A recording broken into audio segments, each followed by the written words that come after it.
நான் school dress போட்டுங்கறேன். ஒழுங்கா ஸ்கூலுக்கு போற வழியை பாரு. மா ஏமா இவளை திட்டுற? ஸ்கூல் ஓபன் பண்ணிட்டாங்க. ஸ்கூல் போக மாட்டேன்னு அடம்பிடிக்கிறாடா. நேது ஸ்கூல் ஓபன் பண்ணிட்டாங்களா? மோத்தி ஸ்கூல் ஓபன் பண்ணிட்டாங்களாடி? எனக்கே கஷ்டமா இருக்குடி. நீ வீட்ல இருந்த ஒரு மாசம் நம்ம எவ்வளவு ஜாலியா இருந்தோம்.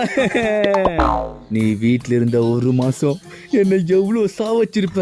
இப்ப ஸ்கூலுக்கு போயிட்டு நீ சாவு. இப்ப நீ ஸ்கூலுக்கு போக போறியா மோத்தி? டேய் நீதான் படிக்காம சுத்தி நிக்கறனா இவளே ஏன்டா கேடுக்குற?